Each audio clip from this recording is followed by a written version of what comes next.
Hello, hello. We are going to talk about feeding your internal toddler. As if you didn't have enough responsibilities, right?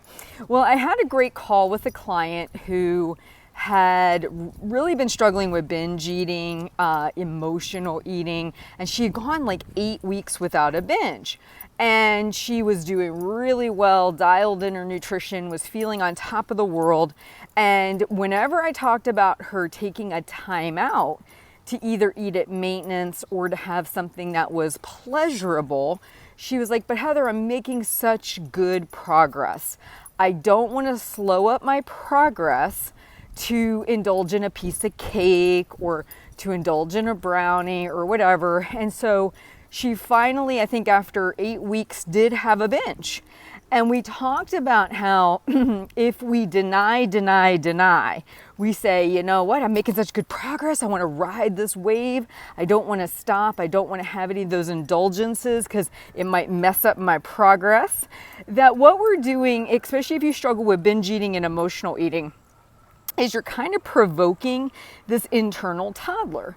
And what I mean by that is there's two versions of you that exist in your body at all times. The version that really wants to make progress, the more mature, goal-oriented, logical adult version of you. And then there exists a more toddler or angsty teenager version of you, which basically in a nutshell wants all the things. They want the chocolate, they want the candy. And there's this thing that goes on inside of us where we say, no toddler, we're not having the cake today. No toddler, we're not having the cheesy casserole. No toddler, we're not having the chips. We're making such good progress. And then finally the toddler waits. And when you're having a cruddy day, the election results have not come in, you're maybe celebrating some family events, or you're exhausted because you had a couple nights of bad sleep, or something emotional has happened, it knows that your devices are down. And then the toddler wants to come in, pounce, and take advantage. And before you know it, you have downed a box of cookies that you didn't even want. And the reason I want to have this conversation is because you have a choice. You can proactively feed the toddler from time to time, throw it a bone, or you can keep holding out on the goods, and when you're having a bad day, when it's an emotional day, or when you're just generally exhausted, that might be when it rears its ugly head. And then it wants all the things because see, you've been holding out on it for weeks and weeks, months and months, and it's finally gonna cash in today. So a lot of people do this, and I see it all the time, and I think it's important we just have this discussion that because there's these two versions of you, you have to strike a balance between them.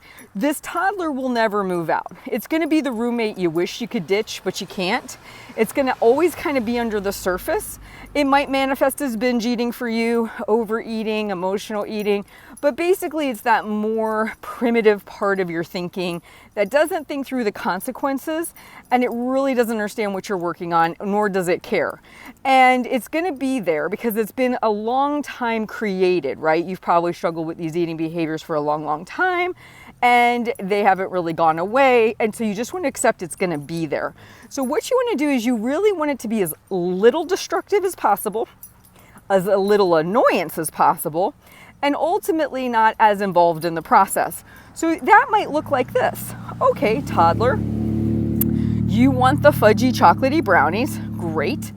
I will decide that next Friday I will take you out and we will sit down at a nice little bistro, or maybe go by Starbucks and get one and go sit at a public park bench, and we will enjoy a chocolatey brownie, but we're not going to do it today because I know that I have other things planned for today and I didn't plan that in. So we aren't going to give you what you want when you want it, but we are definitely going to plan in. And maybe for you to keep that toddler appeased, maybe it's twice a month, maybe it's every other week.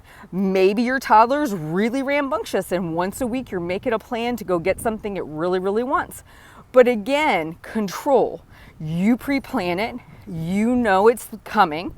You plan to do it away from the home to where it's controlled.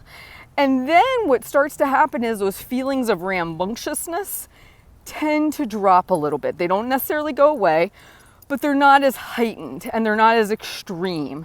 And you start to find better balance between the part of you that wants the goal and the part of you that doesn't care about the goal and just wants the brownie. And this is why I call it feeding your toddler. It's not going anywhere, it's staying right there put, and you can make the best of a negative situation by learning how to manage it. That is what I would encourage you to do. Learn to manage your internal toddler by periodically feeding it, throwing it a bone, if you will, and allowing it to get appeased, but in a controlled way. I hope this video helps. If these videos are helpful, please like and subscribe, and feel free to share them with somebody, because I know everyone in their journey can have these moments of frustration and needing some guidance. And then if you have a question or ideas for other videos, always leave them in the comments below. You have a great day, whether it's your toddler or whether it's your very mature, goal-oriented self. You guys take care, and I'll talk to you soon.